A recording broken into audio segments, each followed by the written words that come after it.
எல்லோருக்கும் வணக்கம். ஷேர் மார்க்கெட்டில் இருக்கக்கூடிய மிகப்பெரிய மில்லியன் டாலர் கொஸ்டின் என்ன அப்படின்னா, ஷேர் மார்க்கெட் இங்கிருந்து கிராஷ் ஆகுமா இல்லை தொடர்ந்து ஏறுமா அப்படின்னு. ஆனால் இதுக்கு யார்கிட்டையுமே ஆன்சர் கிடையாது. இதில் ஒரே ஒரு முக்கியமான விஷயம் என்னன்னா, small cap index, micro gap index அது போன்ற ஸ்டாக்குகளில் முதலீடு பண்ணியிருந்தான்னு வச்சுங்களேன், அவங்கள பொறுத்த வரைக்கும் கதிகலங்கி போவாங்க. எப்போ அப்படின்னு பார்த்தீங்கன்னா, அவங்க எதுவும் ப்ராஃபிட்டே புக் பண்ணல, அது பாட்டுக்கு 1 லட்ச ரூபா போட்டாங்க, 10 லட்ச ரூபா ஆயிடுச்சு, இருந்தாலும் போட்ட காசையாவது 1 லட்ச ரூபாய் வெளியே எடுத்துக்கலாமே அப்படின்ற மாதிரி நினைக்காம அப்படியே இருந்துட்டு இருக்காங்கன்னு வச்சுங்களேன். லார்ஜ் கேப் மிட் கேப்ல பெருசா பிரச்சனை இல்லை. பட் ஸ்மால் கேப் இண்டெக்ஸ்ல இதுக்கு முன்னாடி எல்லாம் என்ன நடந்திருக்கு அப்படின்னா, கோவிடுக்கு வராதுக்கு முன்னாடியே 45% எல்லாம் ஒரு காலத்துல 2018 இறங்கியிருந்தது. கோவிட் சமயத்துல அசால்ட்டா 65% அப்படின்ற மாதிரிலாம் இறங்கியிருக்கான். இறங்கும் போது பெருசா இறங்கிடுவான். அதே மாதிரி பிரச்சனை 2008 அந்த சமயத்துல வந்தப்ப அப்ப ஆல்மோஸ்ட் 80% இறங்கியிருக்கான். எங்க ஸ்மால் கேப் 100 இண்டெக்ஸே 80% இறங்கியிருக்குங்க. அப்படின்னா என்ன அர்த்தம்னா, அந்த இண்டெக்ஸ்குள்ள இருக்கக்கூடிய ஆகாவளி பங்குகள் எல்லாம் ஒரு கட்டத்துல வெளியெடுத்து வச்சிருவாங்க. இந்த இண்டெக்ஸ் ஒரு மாதிரி ரெக்கவரி ஆயிடுச்சு. ஆனா நீங்க ஸ்மால் கேப் ஸ்டாக்ஸ்ல அந்த டைம்ல ஏதாவது இன்வெஸ்ட்மெண்ட் பண்ணியிருந்தீங்கன்னா, அந்த ஸ்டாக்ஸ் எல்லாம் இப்ப ஏறி வராம இன்னுமே மண்ணோட மண்ணா புதஞ்சு போறதுக்கெல்லாம் வாய்ப்பு இருக்கு. So mid cap large cap போன்ற பங்குகள்லாம் இறங்கினாலும் மேபி அவன் ப்ளூ சிப்பா இருக்கிறதுனால மோஸ்ட்லி மேல் நோக்கி ஏற வரைக்கும் வாய்ப்புகள் ரொம்ப ரொம்ப அதிகம். பட் ஸ்மால் கேப் இண்டெக்ஸ் கூட இறங்கினாலும் திரும்பி ஏறி வந்துடும். ஆனா நீங்க வாங்கியிருக்கிற ஸ்மால் கேப் ஸ்டாக்ஸ் ஒரு இடம் மண்ணுக்குள்ள போய் புதஞ்சிட்டான்னா அவன் மேல வர்றது கஷ்டம். ஸோ ஸ்மால் கேப் ஸ்டாக்ஸ்ல இன்வெஸ்ட்மெண்ட் பண்ணவங்க அப்பப்போ ப்ராஃபிட்டை புக் பண்ணிட்டு மறுபடியும் ரீஇன்வெஸ்ட்மெண்ட் பண்ணிக்கிறது புத்திசாலித்தனம். அதே மாதிரி அவங்களுடைய போர்ட்ஃபோலியோவில் ஒரு 20-30% ஸ்மால் கேப் இருக்கிறது புத்திசாலித்தனம். மொத்த போர்ட்ஃபோலியோவே ஸ்மால் கேப் இருக்கிறது அப்படின்றது புத்திசாலித்தனம் கிடையாது. இது மாதிரியான சில நடவடிக்கைகளை எடுத்தாவே ஷேர் மார்க்கெட் கிராஷ் ஆனா என்ன, மேல் நோக்கி போனா என்ன அப்படின்னு கவலை இல்லாமல் இருக்கலாம்.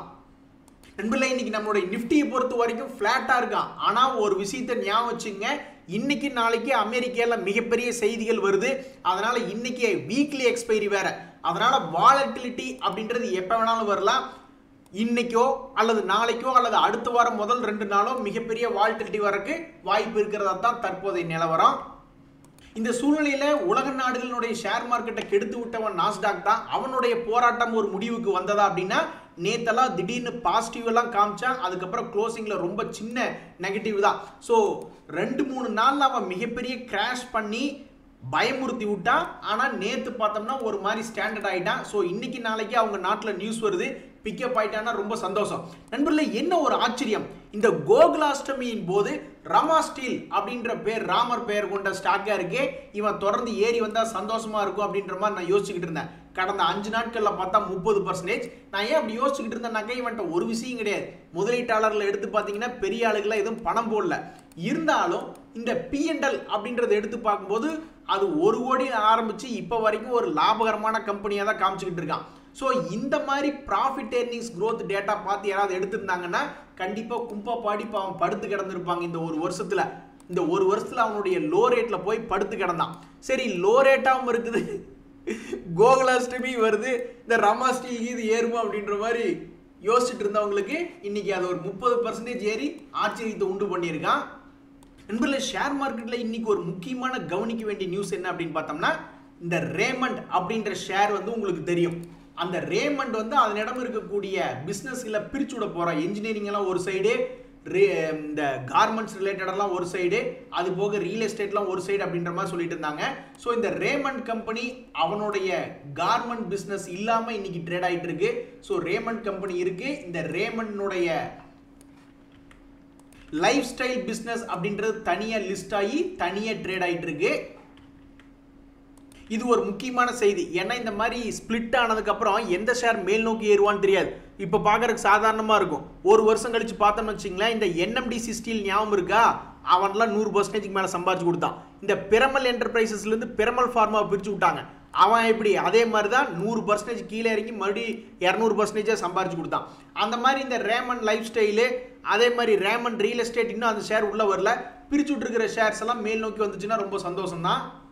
போச்சே 3000 ரூபா போச்சு அப்படின்னு புலம்பு விட்டது யாருன்னா இந்த சீரா சானிட்டரி வேர் தான். அதாவது இப்போ நிறைய பேர் வந்து படையெடுக்கிறாங்க ஷேர் மார்க்கெட்டில். ஐபிஓவா ஒரு ஷேருக்கு 500 பேர் அப்ளை பண்ணுறாங்க. அதே மாதிரி பைபேக்கா அதில் நிறைய பேர் அப்ளை பண்ணுறாங்க. அந்த வகையில் நிறைய பேர்த்துக்கு இந்த சீரா சானிட்டரி வேர் அப்படின்றது கிடைச்சது, நிறைய பேர்த்துக்கு கிடைக்கல, எனக்கும் கிடைக்கல. இந்த சமயத்தில் வந்து இது மாதிரி கிடைக்காம போகிறதுக்கு என்ன ஒரு தீர்வு அப்படின்னு நம்ம பார்த்தோன்னு வச்சுங்களேன். கடந்த ஒரு மாதத்தில் அந்த நியூஸ் வரும்பொழுது 9,000 ரூபா தான் இருந்தான். 10,500 ஒரு ஷேருக்கு எனக்கு 1,500 ரூபாயெல்லாம் லாபம் கிடைச்சிது. இருந்தாலும் பைபேக்கில் பார்ட்டிசிபேட் பண்ணி 3,000 ரூபாய் பிடிக்கணும்னு நினச்சேன், எனக்கு கும்பா பாடி விட்டாங்க. ஸோ இந்த மாதிரி இதுக்கு இந்த பிரச்சனைக்கு என்ன தீர்வு அப்படின்னா, இப்போ நிறைய போட்டி இருக்கிறதுனால ஒரு ஷேர் வாங்கி அப்ளை பண்ணுறவங்க அவங்க பேரில் அவங்க ஒய்ஃப் பேர்லாம் வாங்கி அப்ளை பண்ணும் பொழுது அவங்களுடைய ப்ராபபிலிட்டி அப்படின்றது இன்க்ரீஸ் ஆகுது. கடைசிக்கு யாராவது ஒருத்தருக்காவது அந்த பைபேக் பண்ணிட்டாங்கன்னா ரொம்ப சந்தோஷமாக இருக்கும். இப்போதைக்கு நம்ம நாட்டில் நிம்மதி இல்லாமல் இருக்கிறது யாரு அப்படின்னு பார்த்தீங்கன்னா இந்த செபியினுடைய தலைவர் தான். அவரை சுற்றி பல்வேறு இடங்கள்ல இருந்து அட்டாக் பண்ணிக்கிட்டே இருக்காங்க. இந்த சமீபத்தில் ஒரு பிரச்சனை என்னன்னா, செபியில் வந்து ஒர்க் பண்ணுறது ரொம்ப டாக்ஸிக்காக இருக்குது, கண்டபடி திட்டுறாங்க, ஏதாவது ஒன்று பேசுகிறாங்க, சத்தம் போட்டு பேசுகிறாங்க, அப்படி இப்படின்ற மாதிரி ஒரு ரிப்போர்ட். அது இத்தனைக்கு யார் அட்ரஸ்லேருந்து போச்சு அப்படின்ற மாதிரி தெரியல. ஒரு அனானிமஸ் தான் அதை ரைஸ் பண்ணியிருக்காங்க அந்த பிரச்சனையை. இப்போ இந்த சமயத்தில் செபியினுடைய தரப்பு என்ன சொல்கிறாங்க அப்படின்னா, கிட்டத்தட்ட ஜூனியராக இருக்கக்கூடிய ஆஃபீஸர்ஸ் எல்லாம் வந்து நல்ல ஹை சேலரி எல்லாம் வரணும் அப்படின்ற மாதிரி யோசிப்பாங்க போல. வெளியிருந்து ஆட்கள் அவங்கள பிரெயின் வாஷ் பண்ணியிருக்காங்க, அதனால தான் அவங்க கம்ப்ளைண்ட் பண்ணுறாங்க அப்படின்ற மாதிரி செபி தரப்புலேருந்து சொல்கிறாங்க. எது எப்படியோ ஷேர் மார்க்கெட் வந்து செபிக்கு கீழே தான் இருக்குது. ஸோ செபிக்கு நடக்கக்கூடிய பல்வேறு பிரச்சனைகள் நம்ம ஷேர் மார்க்கெட்டையும் துரத்தக்கூடிய அபாயம் இருக்குது. இது எப்போ முடிவுக்கு வரும்னு தெரில. நண்பர்களே, எல்லாத்துக்கும் இனிய ஹாப்பி டீச்சர்ஸ் டே. பல தரிசு நிலங்களை பண்படுத்தி அது ஒரு விளைநிலங்களாக மாற்றக்கூடியவங்க வாத்தியார் தான். என்னையெல்லாம் ஒரு நல்ல வாத்தியார் அருமையாக என்னை வளர்த்தி விட்டார். அவரை நான் இந்த தருணத்தில் நினச்சிக்கிறேன். இந்த சமயத்தில் வந்து இந்த டீச்சர்ஸ் டேயில் ஸ்பெஷலாக ஏதாவது ஸ்டாக்ஸ்கள் லோ ப்ரைஸில் இருக்கா அப்படின்ற மாதிரி எடுத்து வச்சு பார்க்கணும். அதெல்லாம் அடுத்தடுத்த ஸ்லைடுகளில் பார்க்கலாம். இந்த சமயத்தில் இருக்கிறதுலேயே மாஸ்டர் பீஸ் நீதாயா அப்படின்ற மாதிரி கிரேட்டஸ்ட் ஆஃப் ஆல் டைம்னா நம்ம ரிலையன்ஸ் தான். ஏன்னா அவன் நினச்சா நம்ம ஷேர் மார்க்கெட்டை எங்கேயோ தூக்கிட்டு போயிடலாம். அதனுடைய போனஸ் ஷேர் சம்பந்தப்பட்ட அனௌன்ஸ்மெண்ட் போர்டு இன்னைக்கு முடிவெடுக்கக்கூடிய அனௌன்ஸ்மெண்ட் அப்படின்றது கூடிய விரைவில் வரும். என்ன அனௌன்ஸ்மெண்ட் அப்படின்னா, ஒரு ஷேர் வச்சிருந்தா இன்னொரு ஷேர் போனஸாக கிடைக்கும் அப்படின்ற அனௌன்ஸ்மெண்ட் தான். அதனுடைய ப்ரொபோசல் கன்ஃபர்மேஷன் ஆகி நம்மளுக்கு டீட்டெயில் வரப்போகுது. அதை வச்சுக்கிட்டு மார்க்கெட் மேல் நோக்கி வந்ததுன்னா ரொம்ப சந்தோஷம் தான். நீங்கள்லாம் ரெஸ்டே விட மாட்டீங்களாயா அப்படின்ற மாதிரி இப்போ பக்காவாக பிளான் போட்டு தூக்குறதுல எது வருது அப்படின்னு பார்த்தீங்கன்னா ஐபிஓஸ் தான். அந்த வகையில் இன்னைக்கும் ஒரு ஐபிஓஸ் அப்படின்றது இன்னைக்கு ஓப்பன் ஆயிருக்கு. ஸோ இந்த ஐபிஓஸ் பேர் என்ன அப்படின்னு பார்த்தீங்கன்னா, இந்த ஸ்ரீ திருப்பதி பாலாஜி அக்ரோ அப்படின்ற கம்பெனி தான். இப்போல்லாம் யாருங்க ஃபுல் டீட்டெயில் பார்க்குறாங்க? நேராக போய் கிரே மார்க்கெட் ப்ரீமியம் தான் பார்க்குறாங்க. அங்கே ஒரு 30% மேலே இருக்கா, அடுத்த நாள் அதனுடைய ட்ரெண்ட் நல்லா இருக்கா, அதுக்கு அடுத்த நாள் ட்ரெண்ட் நல்லா இருக்கா, ஓகே அப்போ பிடிச்சோம்னா நம்மளுக்கு ஒரு 30% மேலே வர வாய்ப்பு இருக்குது அப்படின்ற மாதிரி தான் பார்க்குறாங்க. அந்த வகையில் இந்த கிரே மார்க்கெட் ப்ரீமியம் அப்படின்றது இன்னைக்கு ஓப்பனிங் டேல ஒரு 36% வந்திருக்கு. அடுத்து வரக்கூடிய நாட்களெல்லாம் இது எப்படி இருக்குது அப்படின்றது தொடர்ந்து வாட்ச் பண்ணோம். இன்னும் 2 ஐபிஓ லிஸ்ட்டாக இருக்குது, பெண்டிங்கில் இருக்குது. ஆனால் பாவி, எனக்கு ஒன்று விடாமல் சும்மா ஒரு 300 ரூபா 400 ரூபா கிடைக்கக்கூடிய பைபேக் எல்லாம் அப்ரூவ் பண்ணி விட்டுட்டு இந்த சிராவில் வந்து என்னைய க்ளோஸ் பண்ணி விட்டானுங்க. கரெக்டாக அப்ரூவ் ஆயிருந்தால் எனக்கு 3000 ரூபா கிடைச்சிருக்கும். இன்றைய சூழ்நிலையில் கீழே வந்து கிடைக்கக்கூடிய சில ஸ்டாக்ஸ் எல்லாம் நம்ம பார்க்க போகிறோம். அதில் இந்த ரைட்ஸ் அப்படின்றது ஓரளவுக்கு நல்ல குவாலிட்டியான ஸ்டாக் தான். அவனும் அப்பப்போ வந்து இந்த 2 days மூவிங் ஆவரேஜ் கிட்ட வந்தான்னா சரி ஓகே, ஏன் கீழே இறங்கணும் அப்படின்ற முடிவெடுத்து மேல் நோக்கி போயிடுறான். இப்போவும் கூட ரைட்ஸ் அப்படின்ற ஷேர் கரெக்டாக 2 days மூவிங் ஆவரேஜ் தொட்டிருக்கு. 6 மாதம் கழிச்சு பார்த்தா தான் இவன் 800 ரூபா போனானா இல்லையா அப்படின்றது தெரிய வரும். அதே மாதிரி இந்த விஐபி இண்டஸ்ட்ரீஸில் என்ன ஒரு பிரச்சனை அப்படின்னு பார்த்தீங்கன்னா, அவன் ஒரு குறிப்பிட்ட இடத்துல வந்திருக்கான். அந்த இடத்துல இவன் தலை மேலே கொட்டி கீழே போக வச்சிருவாங்களா, இல்லை ஷேர் மார்க்கெட் இவனை கட்டி பிடிச்சி கமான் பாய் மேலே வா அப்படின்ற மாதிரி சொல்லுமா அப்படின்றது தெரியல. அதாவது முக்கியமான ஒரு இடத்துல நீங்கள் பாருங்கள், இதுக்கு முன்னாடி கூட வீக்காய் கீழே தான் இருந்தான். மேலே போகல அவன் மண்டை மேலே கொட்டி அவனை கீழே இறக்கி விட்டாங்க. அதுக்கப்புறம் வந்து கீழேருந்து மறுபடியும் மேல் நோக்கி போக முயற்சி செஞ்சால் அப்பவும் அவனை மண்டை மேலே கொட்டி கீழே இறக்கி விட்டாங்க. இப்போ கூட மே மாதத்துக்கு முன்னாடி மேல் நோக்கி வர பார்த்தா அப்பவும் அவனை மண்டை மேலே கொட்டி கீழே இறக்கி விட்டாங்க. ஸோ இப்போ கஜினி முகமது மாதிரி அடுத்த முறை முயற்சி செஞ்சுக்கிட்டு இருக்கான். இந்த முறை இதை தாண்டிடுவானா, 500 ரூபாயை தாண்டி 600 ரூபா போவானா அப்படின்றத பொறுத்து இருந்தால் பார்க்கணும். தற்சமயத்துக்கு ஒரு லோ ரேட்லேருந்து கொஞ்சம் பிக்கப் ஆகிட்டு இருக்கிறதா இந்த விஐபி இண்டஸ்ட்ரீஸ் அப்படின்ற ஒரு ஷேர். பொதுவாக தொட்டு போகக்கூடிய ஷேர்ஸ் மொமெண்டம்ல இருக்கான்னு அர்த்தம். இந்த லிண்டே இந்தியா அப்படின்றது ஒரு ஷேர் அது மாதிரி தான். இந்த லிண்டே இந்தியா வந்து அப்பப்போ இவன் என்ன பண்ணுறான்னா, இந்த 2 days மூவிங் ஆவரேஜை தொட்டுக்கிட்டு மேலே போகக்கூடிய வேலையை பண்ணிக்கிட்டு இருக்கான். இந்த முறையும் இந்த லிண்டே இந்தியா இந்த மொமெண்டமை விட்டு கொடுக்காம மறுபடியும் இங்கிருந்து சப்போர்ட் எடுத்து ஒரு 10,000 போவானா அடுத்த 6 மாசத்துல அப்படின்ற ஒரு கேள்வி வருது. அடுத்து நம்ம பார்க்கக்கூடிய இந்த கனரா பேங்க் அப்படின்ற ஷேர் வந்து ஒரு சப்போர்ட் பிரைஸ்ல இருக்கு. இதுல இன்னைக்கு என்ன ஒரு நியூஸ் வருது அப்படின்னு பார்த்தோம்னா, இவன் அடேங்கப்பா $300 மில்லியன் இவங்க ரைஸ் பண்றாங்க ஐஎஃப்சி பேங்கிங் யூனிட் மூலியமாக அப்படின்ற ஒரு செய்தி வருது. அப்ப இந்த ஷேர் இங்கிருந்து மேல் நோக்கி ஜம்ப் அடிச்சான்னா அந்த பெருமை இந்த நியூஸை தான் சாரும். அதே மாதிரி இன்னைக்கு சொல்லடியினுடைய மகிமையை பார்த்தீங்களா அப்படின்ற மாதிரி ஜொமேட்டோ அப்படின்ற ஷேர்லாம் இன்னைக்கு 5% மேல் நோக்கி ஏறி வந்துட்டான். என்ன காரணம்னா அவனுக்கு வந்த சொல்லடி தான். இந்த மாதிரி ஜேபி மார்கன் அவர்கள் வந்து இந்த ஷேர் 340 ரூபா வரைக்கும் கூட போறதுக்கு வாய்ப்பு இருக்கு அப்படின்ற மாதிரி அவங்க கணிச்சதுனால இன்னைக்கு டபக்குன்னு ஒரு 5% ஏற்றி விட்டாங்க ஜொமேட்டோவை. நண்பர்களே, இந்த சமயத்தில் அமெரிக்க டாலர் இண்டெக்ஸ் அப்படின்றது குறைஞ்சிக்கிட்டே இருக்கு. இந்த மாதிரி குறையும் பொழுது 103க்கு கீழே இருக்கும் பொழுது பொதுவாக யூஎஸ்எஃப்ஐஎஸ் வந்து நம்மளுடைய நாட்டில் பணம் போடுறதுக்கு வாய்ப்பு அதிகம். ஸோ வெறும் 101 தான் இருக்குது அமெரிக்க டாலர் இண்டெக்ஸ். ஸோ அதை தொடர்ந்து பார்க்கும்பொழுது சமீப காலங்களில் அவங்க நம்மளுடைய மார்க்கெட்டில் தொடர்ந்து பணம் போட்டுக்கிட்டே தான் இருந்திருக்காங்க. இந்த செப்டம்பர் மாதத்தில் கூட நம்ம போய் பார்த்தோம்னா முதல் 2 நாள் பணம் போட்டுக்கிட்டு தான் இருந்திருக்காங்க. எங்கள் தாத்தா அடிக்கடி சொல்லுவார், நாய் வித்த காசோ அல்லது கறி வித்த காசோ எப்படி இருந்தாலும் அது காசு தானே, கௌரவம் பார்க்கக்கூடாது அப்படிம்பார்.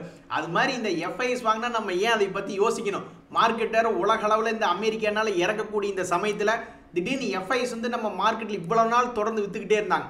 அவங்க வாங்கினா வாங்கிட்டு போகிறாங்க, நம்ம மார்க்கெட்டுக்கு சப்போர்ட்டிவாக தான் இருக்கும். அதே மாதிரி ஒரு 2 சப்போர்ட்டில் இருக்கக்கூடிய பங்குகள் அப்படின்னு பார்க்கும்போது இந்த கேர் ரேட்டிங் அப்படின்ற ஒரு ஷேர் இருக்குது. அவன்லாம் ரொம்ப முக்கியமான ஒரு இடத்துல இருக்கான். இதுக்கு மேலே போகலாமா இல்லை கீழே போகலாமா? ஒருவேளை அவன் திரும்பி அவனுடைய பழைய கைக்கு வந்துச்சுன்னா கூட இந்த ஷேருக்குள்ள 10% மேலே லாபம் அப்படின்றது இருக்கு. எந்த பக்கம் போவான் அப்படின்றது முடிவு அவன் தான் எடுப்பான். நம்ம அதை பார்த்துக்கிட்டே இருக்க வேண்டியதுதான், மேலே போறானா இல்லையா அப்படின்ட்டு. ஒரு 6 மாதம் கழிச்சு பார்க்கும்பொழுது இவன் மேலே போனானா அல்லது கீழே வந்தானா அப்படின்ற விஷயம் தெரிஞ்சிடும். அடுத்து நம்ம பார்க்கக்கூடிய இந்த கிளீன் சயின்ஸ் அப்படின்றது ஒரு ஷேர். இந்த ஷேர் வந்து ஒரு மாதிரி சுமாரான லாபம் தான் கொடுத்துக்கிட்டு இருக்கான். இங்கே பார்த்தீங்களா, பெருசாக க்ரோத் ஆகலை. சமீப 4 வருஷமாக பார்க்கும் பொழுது அவனுடைய லாபம் அப்படின்றது சுமாராக தான் இருக்குது. நம்மளுக்கு லாபம் இப்படி ஏறிக்கிட்டே போனால் அருமையான விலைக்கு போயிடுவான். ஆனால் இவனுடைய லாபம் சுமாராக இருக்குது. இருந்தாலும் இவன் ஒரு நல்ல பையனாக இருக்கான். என்ன காரணம்னா அவன்கிட்ட கடன் என்பதே இல்லை. ஸோ இந்த நல்ல ஷேர் மேல் நோக்கி ஏறுமா? தற்சமயம் வரைக்கும் இவன் என்ன பண்ணியிருக்கான்? 2023 இவனை கணக்கு பார்த்தோம்னா ஏறுறதுன்னு நம்ம வாய் சொன்னோம்னா வலிக்கிற அளவுக்கு வேலை பண்ணியிருக்கான். அப்போ இப்போ கூட ஒரு சப்போர்ட்டில் இருக்கான். இந்த 1500 1800 வருவானா இல்லை கீழே 1200 தான் போகட்டும், 1200 போய் தொட்டுட்டு மறுபடியும் 1600 வருவானா அப்படின்ற ஒரு மிகப்பெரிய கேள்வி இருக்குது. பொதுவாக லாபம் செய்யக்கூடிய கம்பெனிகள் நம்ம எத்தனையோ பார்த்துருக்கோம். இந்த கொஸ்கார் பார்த்துருக்கோம், எஃப்எஸ்எல் பார்த்துருக்கோம். அந்த மாதிரி எத்தனையோ ஒரு 100 கம்பெனி கூட நம்ம சொல்லலாம்.